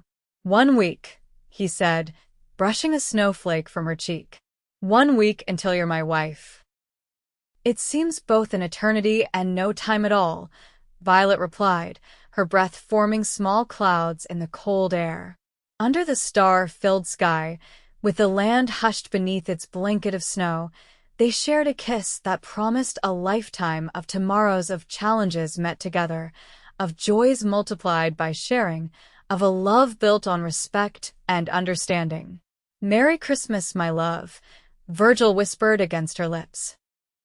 Merry Christmas, Violet echoed, her heart full to bursting with gratitude for this unexpected gift of family to call her own, a man who valued her mind as well as her heart, and children who had welcomed her into their lives with open arms. As Virgil returned to the main house and Violet entered the cottage, neither felt the winter chill. The warmth of love and anticipation surrounded them, a beacon in the Montana wilderness as bright and enduring as the North Star guiding travelers home. New Year's Day 1879 dawned clear and bright, the temperature unusually mild for January in Montana Territory. Violet stood before the small mirror in Mrs. Peterson's cottage, hardly recognizing the woman who gazed back at her. She wore a gown of deep blue silk, her one concession to Boston luxury, ordered for a special occasion that had never materialized until now. Mrs. Wilson had helped arrange her auburn hair in an elegant style, with small white flowers woven through the braided crown. The pearl ring Virgil had given her gleamed on her finger, soon to be joined by a simple gold band that had been carried across the mountains by the general store owner at Virgil's request. You look beautiful, Miss Turner, Mrs. Wilson said, adjusting a final pin. Mr. Blackwood won't know what hit him. Violet smiled, a mixture of nervousness and joy fluttering in her stomach. Thank you for your help, Mrs. Wilson. I couldn't have managed alone. It's my pleasure, dear. Every bride deserves to feel special on her wedding day. The older woman stepped back to admire her handiwork. There. You're ready. A knock at the door announced the arrival of Dr. Samuel Harris, who had agreed to escort Violet to the church in the absence of any family member to give her away. Though Violet had known the young doctor only a few months, his kind manner and obvious respect for her had made him a natural choice for this honor. Miss Turner, he greeted her with a warm smile when Mrs. Wilson opened the door. You are a vision. Thank you, Dr. Harris, Violet replied, accepting the compliment graciously. And thank you for agreeing to escort me today. The honor is mine, he assured her, offering his arm. The carriage is waiting, and I believe there's a rather anxious groom already at the church. The 3-mile journey to Cedar Ridge passed in a blur of anticipation and reflection. Violet thought of the path that had led her here from the structured confines of Boston society to the wide-open freedom of the Montana frontier, from the lonely independence of a spinster teacher to the encompassing love of a family that had claimed her heart so completely. As the church came into view, its simple white steeple rising against the blue sky, Violet's heart quickened. Inside waited the man who had shown her that love could be both passionate and respectful, exciting and comfortable, all at once. Inside waited 3 children who had accepted her into their lives with an openness that humbled her. Inside waited her future. The small church was filled to capacity, the entire community of Cedar Ridge having turned out for the occasion. As Violet entered on Dr. Harris's arm, the assembled guests rose, smiling faces turning to watch her progress down the short aisle. And there at the altar stood Virgil, more handsome than she had ever seen him in his best black suit, his dark hair neatly trimmed, his face clean-shaven for the occasion. Beside him stood James, serving as his father's best man, his young face solemn with the responsibility. Thomas and Emma sat in the front pew, squirming with excitement until Mrs. Wilson slipped in beside them, placing a calming hand on each child's shoulder. As Violet reached Virgil's side, Dr. Harris placed her hand in his, a symbolic gesture of giving that brought unexpected tears to her eyes. Virgil's fingers closed around hers, warm and strong, anchoring her in the moment. "You're beautiful," he whispered, his eyes conveying far more than the simple words. Reverend Collins cleared his throat, bringing the ceremony to order. "Dearly beloved," he began, his resonant voice filling the small church, "we are gathered here today in the sight of God and this company, to join this man and this woman in holy matrimony." The service was traditional and brief, the familiar words taking on new meaning as Violet and Virgil exchanged vows, promising to love, honor, and cherish each other for all the days of their lives. When Virgil slipped the gold band onto her finger to join her engagement ring, his hands trembled slightly, betraying the depth of his emotion. "By the power vested in me," Reverend Collins concluded, "I now pronounce you husband and wife. You may kiss your bride." Virgil's kiss was gentle yet affirming, a public declaration of private commitment that brought a cheer from the assembled guests. As they turned to face their friends and neighbors, Reverend Collins announced, "I present to you Mr. and Mrs. Virgil Blackwood." The celebration that followed at the ranch was joyous and lively, with tables set up in the barn, which had been transformed with lanterns and evergreen boughs for the occasion. A fiddler from a neighboring ranch provided music for dancing, and Mrs. Wilson had organized a feast that would be talked about for months to come. As Virgil led Violet in their first dance as husband and wife, a space cleared in the center of the barn floor, he pulled her close and murmured in her ear, "Happy, Mrs. Blackwood?" "Completely, Mr. Blackwood," she replied, the new name feeling right on her lips. "Though I believe I'll remain Miss Turner at the schoolhouse, to avoid confusion." Virgil chuckled, the sound vibrating pleasantly against her cheek. "Whatever you wish, my love. I'm just grateful you're mine, whatever name you use." The day passed in a whirl of congratulations, dancing, feasting, and laughter. The children were at the center of it all, Emma proudly telling anyone who would listen that Miss Violet was her mother now, Thomas stuffing himself with cake until his stomach protested, and James maintaining his dignity as best man while sneaking occasional glances at the 12-year-old daughter of a neighboring rancher. As evening approached, the guests began to depart, each stopping to offer final congratulations and good wishes. Dr. Harris, one of the last to leave, shook Virgil's hand warmly. "You're a fortunate man, Blackwood," he said, glancing toward Violet, who was saying goodbye to Mrs. Wilson. "She's quite extraordinary." "Don't I know it?" Virgil agreed, following the doctor's gaze with undisguised admiration. "Still can't believe she agreed to marry me." "She loves you," Dr. Harris said simply. "Anyone with eyes can see that." After the final guest had departed, the children helped clean up the remnants of a celebration before being tucked into bed, their excitement finally giving way to exhaustion. Emma insisted that both Virgil and Violet read her a bedtime story, a new tradition that felt both novel and perfectly natural. When the house was quiet at last, Virgil led Violet to the master bedroom, a room she had cleaned and aired, but never slept in during her time at the ranch. He had prepared it carefully for their wedding night, with fresh linens on the bed and a small vase of winter greenery on the dresser. "Welcome home, Mrs. Blackwood," he said softly, closing the door behind them. Violet turned to him, all the love she felt shining in her eyes. "I've been home since the moment I met you and the children, Virgil. This is just where I belong." Their kiss deepened, passion no longer restrained by propriety or uncertainty. As Virgil's hands moved to the buttons at the back of her gown, Violet surrendered to the love she had found in this unexpected place, with this remarkable man and the family they would build together. Later, as they lay in each other's arms, the moonlight casting silver patterns across the bed, Virgil traced the curve of Violet's cheek with gentle fingers. "I never thought I could feel this way again," he confessed quietly. "After Margaret died, I believed that part of me had died with her." "I understand," Violet murmured, pressing a kiss to his palm. "Love like that leaves a mark on your soul." "But loving you doesn't diminish what I felt for her," Virgil continued, needing her to understand. "It's different, but equally powerful, equally real." "The heart has an infinite capacity for love," Violet said wisely. "It doesn't divide, it multiplies." Virgil pulled her closer, marveling at the wisdom and compassion of the woman he had married. "How did I get so lucky twice in one lifetime?"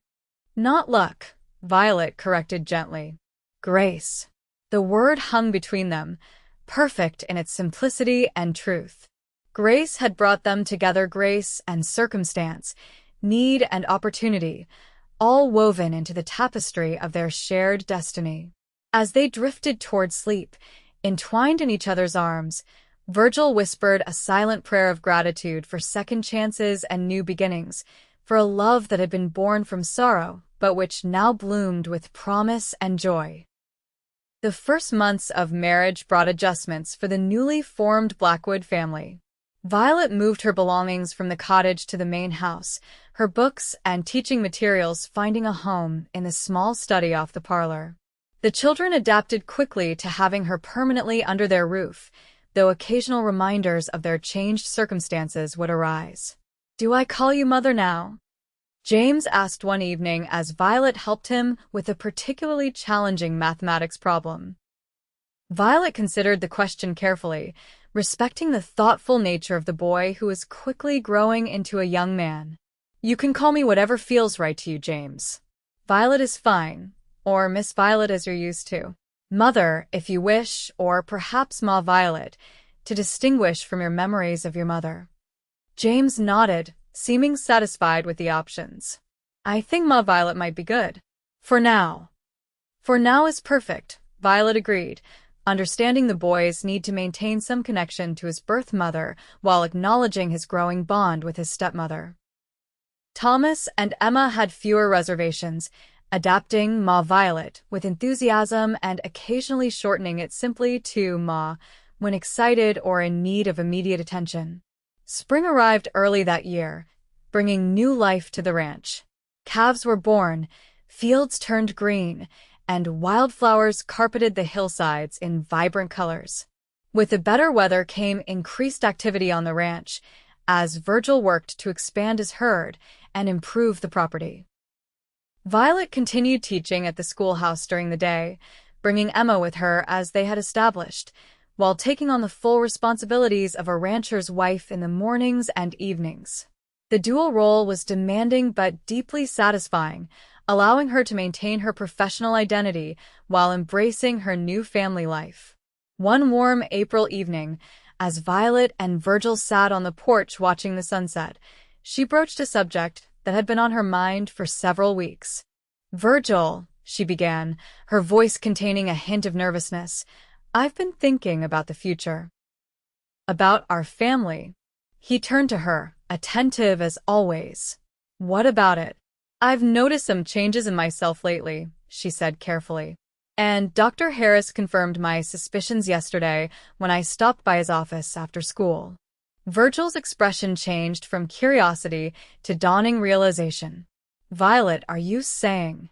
"Yes." She smiled, joy and trepidation mingling in her heart.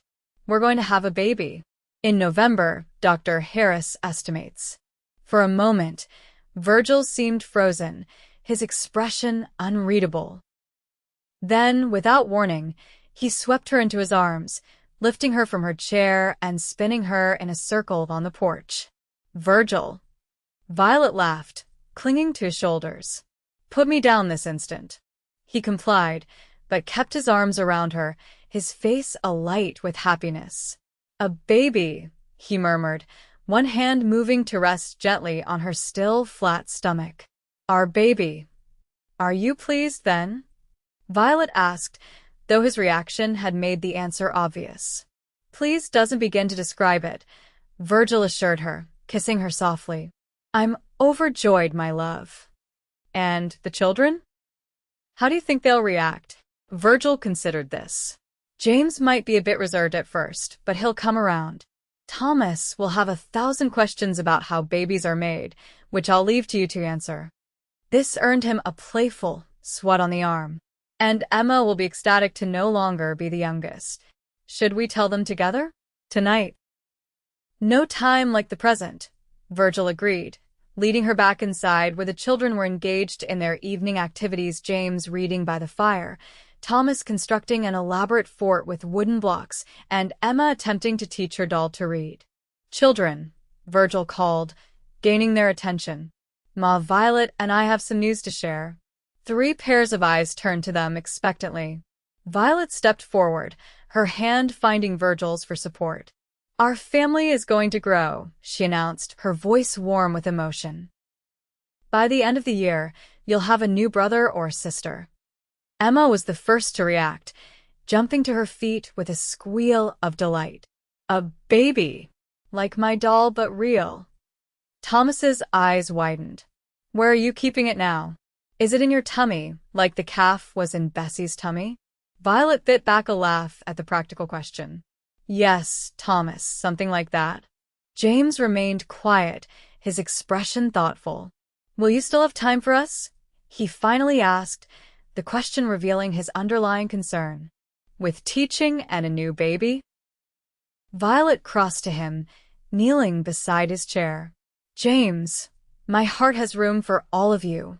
Yes, a baby requires time and attention, but so do you and Thomas and Emma. We'll manage together as a family." The boy nodded slowly, his fears addressed if not entirely dispelled. "I could help," he offered. "I'm old enough to take on more responsibilities." "You already do so much," Violet assured him, touching his cheek gently.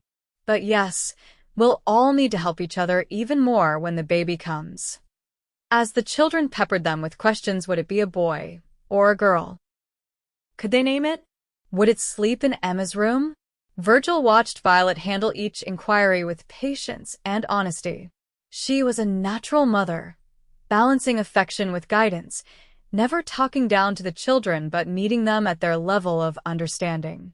Later that night, as they lay in bed discussing the changes the baby would bring, Virgil voiced a concern that had been growing in his mind.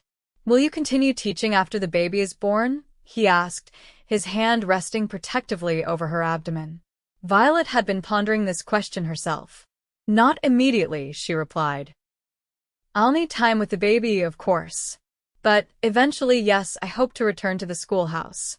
Perhaps part-time at first." "Whatever you decide, I'll support," Virgil assured her.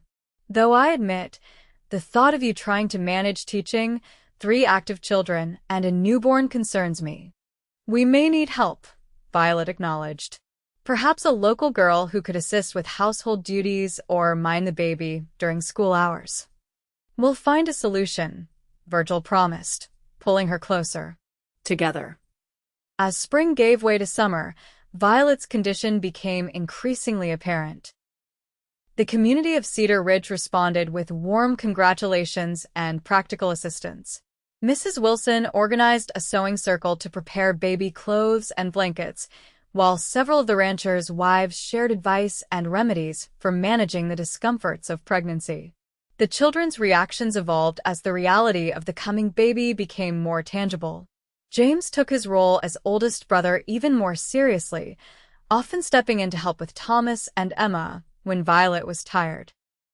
Thomas's curiosity about the baby's development was insatiable, leading him to borrow a medical text from Dr. Harris that prompted more questions than Virgil and Violet were prepared to answer.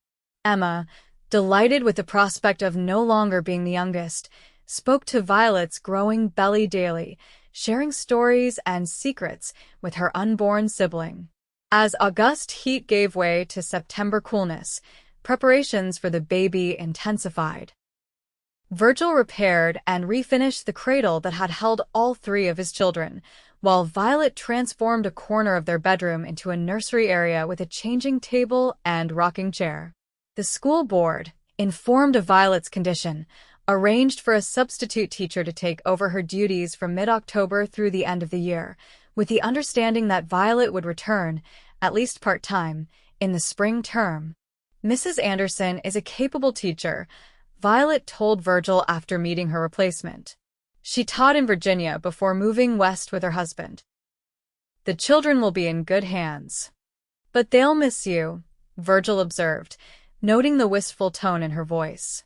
And I'll miss them, Violet admitted. Teaching is such a part of who I am. But this new role, she placed a hand on her now prominent belly, this is equally important to me. You'll find the balance, Virgil assured her, covering her hand with his own as their child moved beneath their touch. You always do. October brought the harvest and final preparations for winter, the ranch bustling with activity as hay was stored, meat smoked and preserved, and vegetables put up for the cold months ahead. Violet supervised much of this work from the porch or kitchen, her energy limited by her advancing pregnancy, but her organizational skills as sharp as ever. On a crisp November morning, with the first snowflakes drifting lazily from a pearl gray sky, Violet woke to the unmistakable sensation of her labor beginning. She lay quietly for a moment, timing the mild contractions, before gently waking Virgil. It's time, she said simply, her voice calm despite the flutter of nervousness in her chest. Virgil was instantly alert, years of pre-dawn ranch work having trained him to wake fully at a moment's notice. Are you certain? Dr. Harris said it could still be a week or more.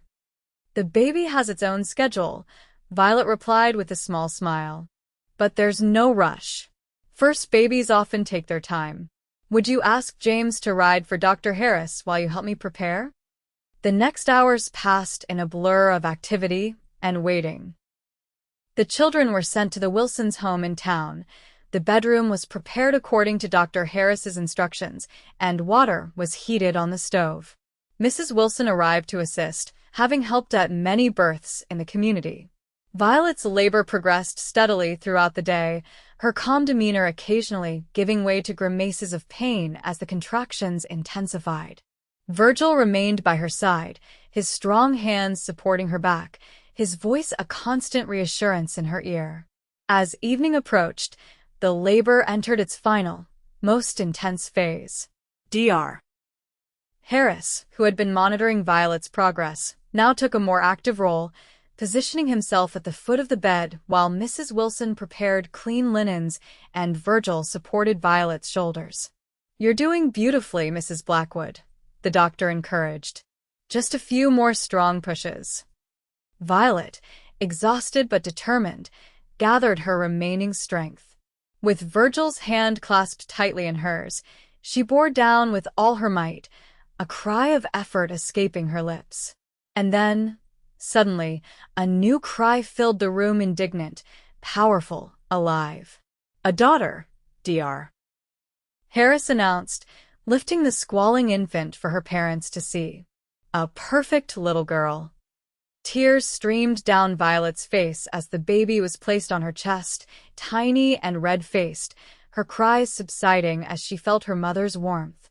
Virgil, his own eyes wet, leaned close, one large finger gently stroking his daughter's cheek. "She's beautiful," he whispered, his voice thick with emotion.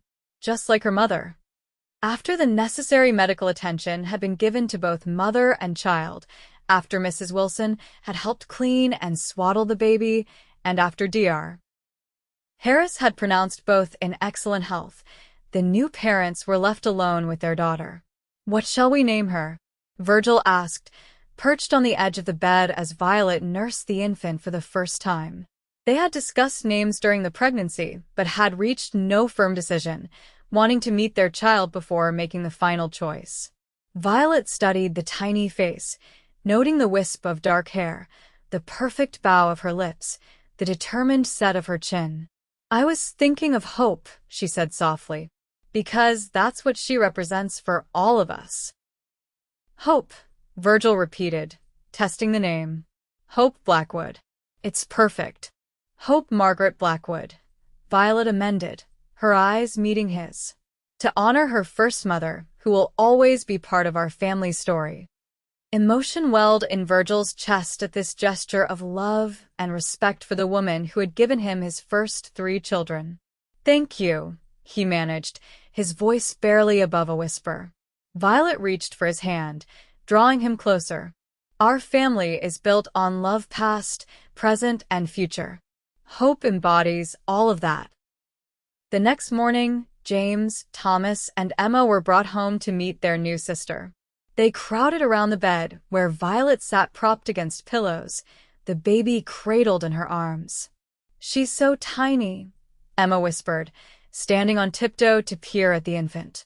"Was I that small?"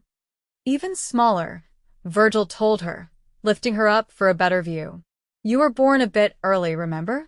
Thomas was full of practical observations. "Her face is all red and wrinkly. Will it stay that way?" "No," Violet laughed softly. "She'll change a great deal in the coming weeks." James hung back slightly, watching with solemn eyes until Violet beckoned him closer. "Would you like to hold her, James? You're certainly old enough and careful enough." The boy's eyes widened at the honor. "Could I?" "Of course." Violet demonstrated how to support the baby's head, then carefully transferred Hope to her oldest brother's arms. James held her with reverent care, his expression softening as he gazed down at his sister. "Hello, Hope," he said quietly. "I'm your brother James. I'm going to teach you all sorts of things when you're bigger." The simple acceptance in his voice brought tears to Violet's eyes. This was what she had hoped for, that the children would welcome their sister as a natural extension of their family, a new link in the chain that bound them all together. As winter settled over the Montana landscape, the Blackwood home was filled with the rhythms of life with a newborn. Nights were punctuated by feedings, days organized around the baby's needs. Yet within this new pattern, the older children thrived, each finding ways to help and connect with their sister. James would read aloud from his books during Hope's alert times, his voice soothing when she was fussy. Thomas appointed himself guardian of the cradle, checking frequently to ensure his sister was properly covered and comfortable. Emma, delighting in her new role as big sister, sang the lullabies she remembered from her own early childhood, the melodies carrying on the family's oral tradition. For Violet, motherhood was both familiar and entirely new. She had mothered the older children for months, but caring for her newborn was a different experience entirely. The fierce love she felt for Hope, the instinctive response to her cries, the joy in each small milestone, all combined to create a bond that was primal and profound. Virgil watched his wife and children with a heart full to bursting. The family he and Margaret had begun had evolved into something different but equally precious. The grief that had once threatened to consume him had transformed into a deeper capacity for joy, a more profound appreciation for the fleeting beauty of life and love. On New Year's Eve, exactly 1 year after their wedding, Virgil and Violet stood on the porch of their home, Hope sleeping peacefully in her mother's arms, the older children having finally succumbed to sleep after valiantly trying to stay awake until midnight. "What a year it's been," Violet murmured, leaning against her husband's strong shoulder. "The best of my life," Virgil replied, his arm around her waist. "Because of you." "Because of us," Violet corrected gently. "All of us, together." They stood in comfortable silence, watching the stars that spangled the vast Montana sky, each lost in reflection on the journey that had brought them to this moment. "Do you ever wonder," Virgil asked finally, "what might have happened if Mrs. Peterson hadn't been called away? If we had never met?" Violet considered the question. "I believe some things are meant to be, Virgil. If not that circumstance, perhaps another would have brought us together. A man left alone to raise 3 children, a teacher with a heart big enough to love them all," Virgil mused. "Perhaps you're right." "I know I am," Violet said with certainty. "Just as I know that whatever challenges come our way in the years ahead, we'll face them together." As the distant church bell in Cedar Ridge began to toll the midnight hour, welcoming 1880, Virgil turned to his wife, cradling her and their daughter in his embrace.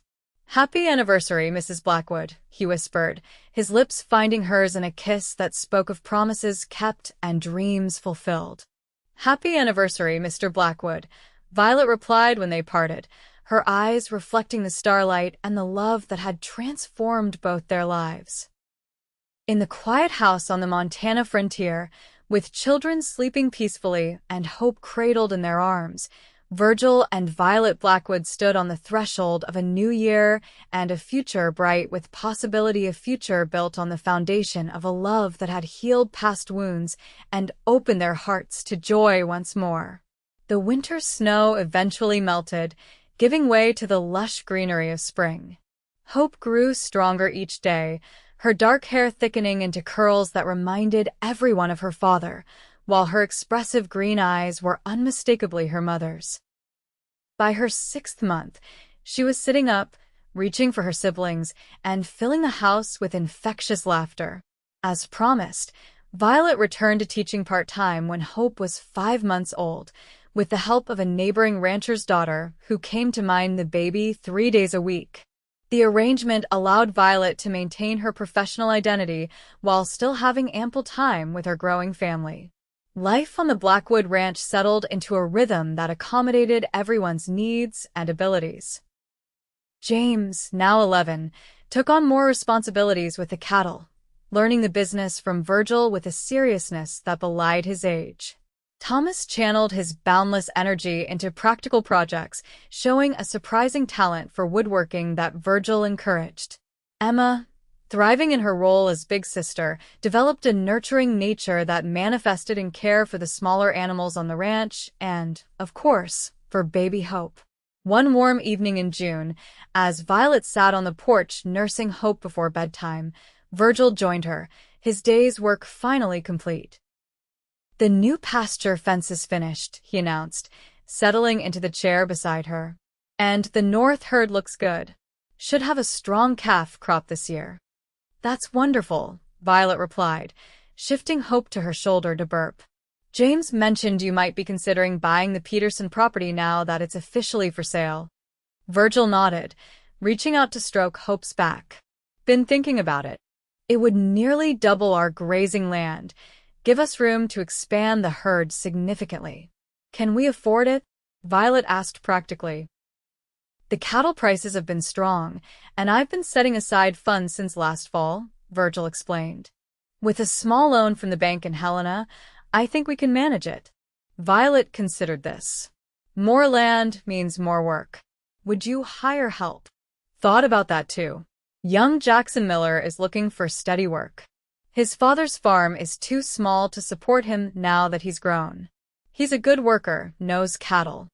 You've given this a lot of thought, Violet observed, smiling as Hope let out a contented burp. I have. Virgil leaned back in his chair, his gaze taking in the ranch that had been his dream for so long. I want to build something that will last, something for the children, all of them, to inherit if they choose. And if they choose other paths? Violet asked, ever the teacher, encouraging multiple perspectives. Then we'll have created something valuable to pass on in other ways, Virgil replied thoughtfully. But I want them to have the option. James already shows a knack for the business side of ranching. He does, Violet agreed. And speaking of the children's futures, Reverend Collins mentioned to me that a college back east is offering scholarships specifically for promising students from Western territories. Virgil raised an eyebrow. College? James is only 11. It's never too early to consider possibilities, Violet said with a smile. Not that I'm eager to send him across the country. But education opens doors, Virgil. Doors I want all our children to have the option of walking through. Even if it takes them far from us? Virgil asked softly. Even then, Violet confirmed, though the thought brought a pang to her heart. That's part of being a parent, preparing them to leave us eventually. Virgil reached for her free hand, entwining their fingers. You're a wise woman, Violet Blackwood. I'm grateful every day that you came into our lives. As am I, she replied, squeezing his hand. Though I believe it was you who came to me, hat in hand, asking for help with your wild children. Best thing I ever did, Virgil chuckled, the memory of that desperate day now softened by time and happiness. Hope began to fuss, her tiny face scrunching in the prelude to tears. Someone's ready for sleep, Violet observed, rising carefully. I'll come up with you, Virgil said, standing to follow his wife and daughter inside. Together they climbed the stairs to the nursery, checking on the older children as they passed their rooms. James was still awake, reading by lamplight, and nodded a greeting as they passed. Thomas and Emma were sound asleep, their faces peaceful in slumber. In the small nursery adjoining their bedroom, Violet laid Hope in her cradle, tucking the light blanket around her. The baby's eyes were already closing, her tiny rosebud mouth making sucking motions as she drifted toward sleep. Virgil stood beside Violet, his arm around her waist, both of them watching their daughter with identical expressions of wonder and love. She's perfect, he whispered. They all are, Violet replied softly, her gaze encompassing not just the baby before them but the 3 sleeping children down the hall, in their own unique ways. As they turned to leave the nursery, Virgil paused, drawing Violet into his embrace. Thank you, he said simply. For what? She asked, though she could read the depth of meaning in his eyes. For saying yes. For loving my children as your own. For giving me hope in every sense of the word. Violet's heart swelled with emotion. You gave me a family, Virgil. A home. Purpose beyond my teaching. How could I not love you for that? In the quiet of the evening, with their children sleeping peacefully around them, Virgil and Violet shared a kiss that spoke of promises kept and dreams fulfilled, of a love that had grown from pragmatic beginnings into something profound and enduring.